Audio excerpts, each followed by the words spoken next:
ఒక నాయకుడిని నమ్మారు ప్రజలు అనంటే ఏ రకంగా ఉంటుంది స్పందన, ఏ రకంగా ఉంటుంది వాళ్ళ ప్రేమ అన్న దానికి ఇదే నిదర్శనం.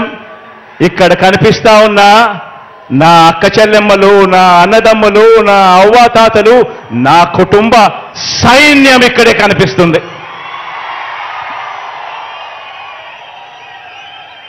జరగబోయే ఎన్నికల రణక్షేత్రంలో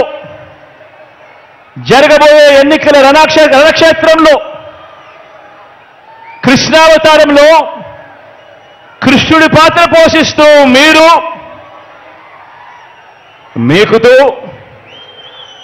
కృష్ణుడి పాత్ర పోషిస్తే అర్జునుడిని నేను, మనందరి ప్రభుత్వం చేసిన మంచి మన అస్త్రాలుగా కౌరవ సైన్యం మీద మనమంతా కూడా పడతాము అని సందర్భంగా తెలియజేస్తా ఉన్నా.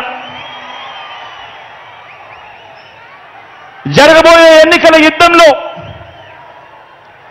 వారి దాడి ఎవరి మీద అంటే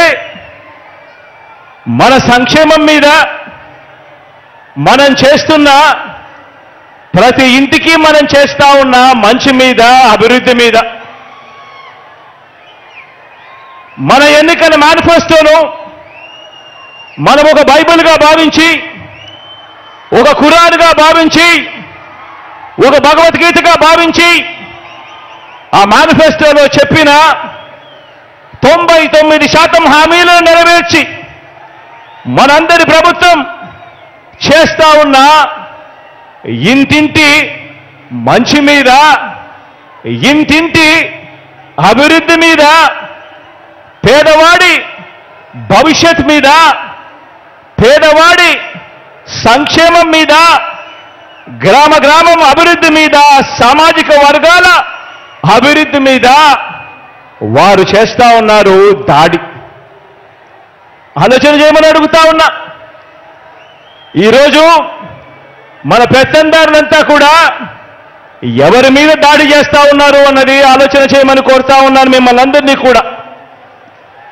మన ప్రభుత్వం అమలు చేస్తా ఉన్న రాబోయే తరం విద్యా విధానం మీద వీరి దాడి.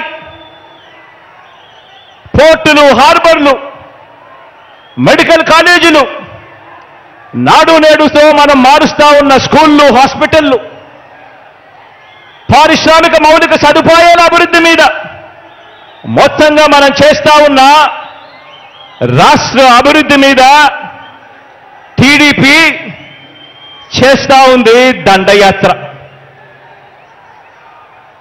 ఆలోచన చేయమని అడుగుతా ఉన్నా. చంద్రబాబు దుష్ట సైన్యాన్ని, వారి కుట్రల్ని, వారి కుతంత్రాల్ని చీల్చి చెండాడటానికి మళ్ళీ మన వైఎస్ఆర్సీపీ ప్రజా సైన్యం, మన క్యాడర్, మన లీడర్ను, మన అభిమానులు, నా కుటుంబ సభ్యులైన మీరంతా కూడా మరొక్కసారి అడుగుతా ఉన్నాను, సిద్ధమేనా చెప్పి అడుగుతా ఉన్నాను మరొక్కసారి.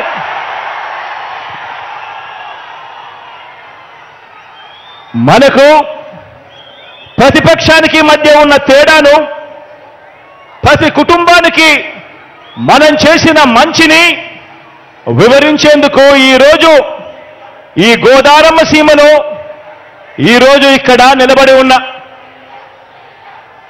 ఇంటింటా మనం చేసిన అభివృద్ధి